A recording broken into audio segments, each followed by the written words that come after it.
નમસ્કાર મિત્રો, YouTube channel ખેડૂત ઉત્સવમાં આપનું સ્વાગત છે। આજે તારીખ 7 માર્ચ 2024 ને ગુરુવાર। જોઈએ કપાસના ભાવની સંપૂર્ણ અપડેટ તે પહેલા ચેનલમાં નવા હો તો ચેનલને સબસ્ક્રાઇબ કરી લેજો। ગુજરાતમાં કપાસના ભાવમાં ધીમે ધીમે મક્કમ સુધારો થઈ રહ્યો છે। આંતરરાષ્ટ્રીય બજારમાં કપાસના ભાવમાં વધારો થઈ રહ્યો છે। ગુજરાત એ કપાસના ઉત્પાદનમાં નંબર 1 રાજ્ય છે। રાજ્યમાં 25 થી 26 લાખ હેક્ટરમાં વાવેતર કરતા કપાસમાં હવે આવક રહી નથી। જે ખેડૂતોએ સ્ટોક કરી રહ્યા છે એ કમાણી કરી રહ્યા છે। કપાસનો બજારમાં તેજી જોવા મળી રહી છે। મોટાભાગના માર્કેટમાં કપાસના ભાવ ટેકાથી વધારે કે ટેકાની આસપાસ છે। કપાસના ભાવમાં હજુ વધારો થવાની પૂરી સંભાવના હોવાથી ખેડૂતોએ ટુકડે ટુકડે કપાસનું વેચાણ કરવું જોઈએ। ગુજરાતના ખેડૂતોને 1900 થી 2000 ભાવ મળી રહ્યા નથી।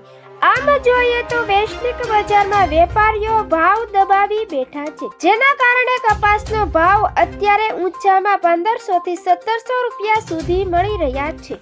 આ વર્ષે કપાસના ભાવમાં પહેલેથી જ મજબૂતી જોવા મળી છે।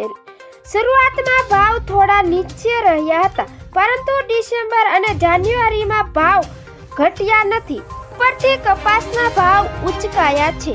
આગામી દિવસોમાં કપાસના ભાવમાં વધારો થાય તેવી પૂરી સંભાવના છે। જો તમારી પાસે કપાસનો સ્ટોક છે તો આગામી મહિનામાં વધુ 10% ભાવ વધારો થાય તેવી પૂરી સંભાવના છે। તો મિત્રો, જોઈએ કપાસના તમામ માર્કેટ યાર્ડના તાજા બજાર ભાવ।